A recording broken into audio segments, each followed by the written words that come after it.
Love, Death and Robots is an anthology series produced in a collaboration between David Fincher, Tim Miller and Netflix. With a wide range of settings and genres, it's going full speed ahead with the adult content set to max.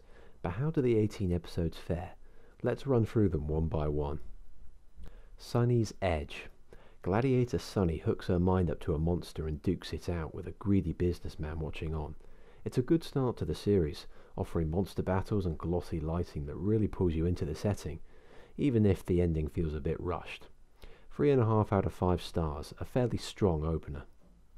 Free Robots. Long after the fall of humanity, a humanoid bot, desktop robot, and mobile supercomputer explore the world's wreckage. With witty dialogue and awesome chemistry between the robots and their personalities, it's incredibly entertaining. There's a ton of effort put into making the robots distinctive. 4 out of 5 stars, watch this one sooner. The Witness. On seeing a brutal murder, a woman flees from the attacker through the urban streets. This is easily the worst episode of the series. Apart from the zany, psychedelic lighting, there's nothing to make you care about this woman's plight, and it feels incredibly ugly in places. The ending is especially baffling.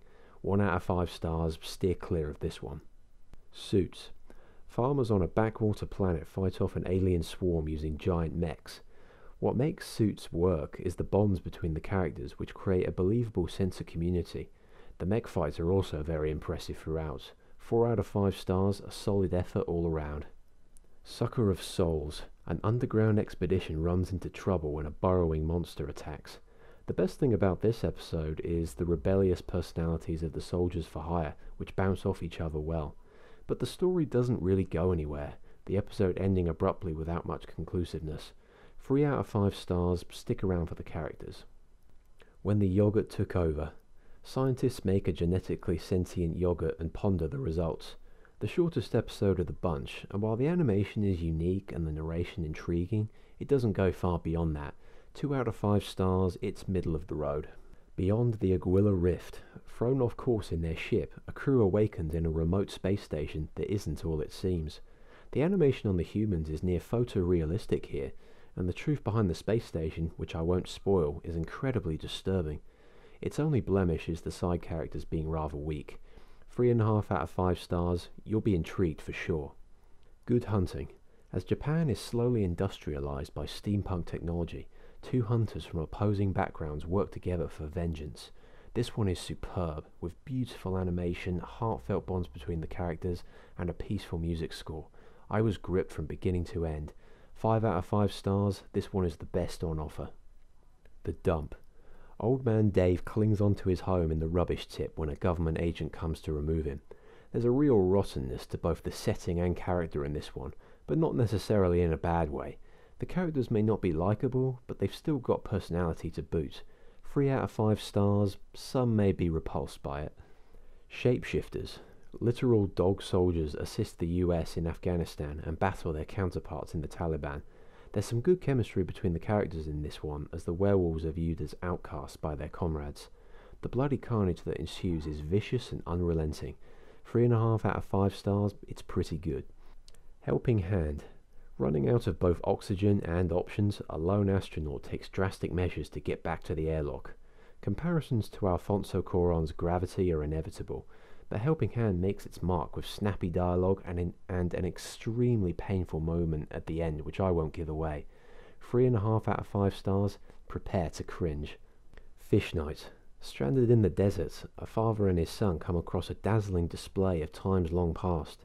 While it lacks depth in terms of story, the light show on display is breathtaking, and you'll want to watch it just for that. 3 out of 5 stars, it's just okay. Lucky 13. In a futuristic war both on and off planet, one ship has a real knack for surviving combat missions. While the future war is nicely rendered with both live action and animated material, the protagonist's connection to her ship is slapdash at best, making it miss the mark. 2 out of 5 stars, I wouldn't take this one too seriously. Zima Blue. Legendary artist Zima reveals his final masterpiece while pondering his long life. The main character, voiced by Kevin Michael Richardson, oozes with intrigue in this one, and as details are gradually revealed, the artistic animation that mirrors the premise makes for an absorbing episode. 4 out of 5 stars, see it and become immersed. Blind Spot.